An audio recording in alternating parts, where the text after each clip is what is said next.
近日大溫地區天氣嘅溫差大，容易傷風感冒，再加上新冠同埋流感病毒依然流傳，導致好多人出現流鼻涕同埋咳嗽嘅情況。症狀嚴重嘅，仲會影響到睡眠質素。究竟鼻塞、流鼻水或者係咳嗽不停，有啲乜嘢嘅舒緩方法呢？今晚嘅健康與你，我哋就請到家庭醫生為我哋詳細解釋一下。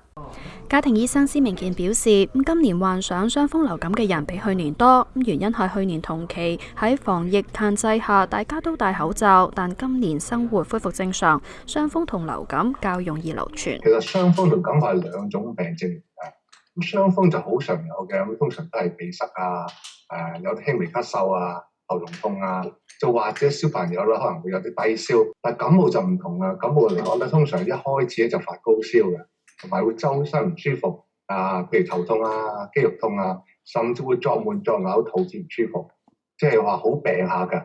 佢表示，6個月以下嬰兒出現普通傷風感冒症狀，唔建議食藥，可以喺鼻嗰度滴幾滴鹽水，舒緩鼻塞嘅症狀，用吸鼻器將鼻水吸出嚟。而有流鼻涕同喉嚨痛嘅成人，佢亦都唔建議食傷風感冒藥。而噴劑亦都係同樣講法啦，若果係有呢個亞麻黃素成分咧，佢係好有效嘅，即刻收乾嘅。但問題就係咧，過後之後咧就會反彈性腫脹，就仲差一啲。咁所以都係話咧，最好用鹽水沖洗啦，咁同埋咧就增加水分吸收啦。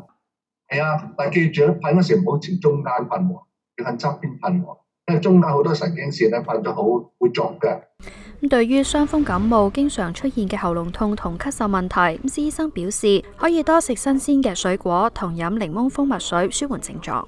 即係你聽過好多人話咧，就食啲嗰啲叫做下火嘅嘢啦，譬如金銀花啊、菊花嗰啲咧，我哋建議唔好食㗎，因為點解咧？佢都係利尿㗎。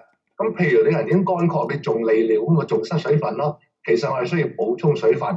佢建議2歲以上嘅人士可以適量飲用川貝枇杷露，舒緩喉嚨不適症狀。當中嘅川貝同薄荷等成分有局部舒緩嘅作用。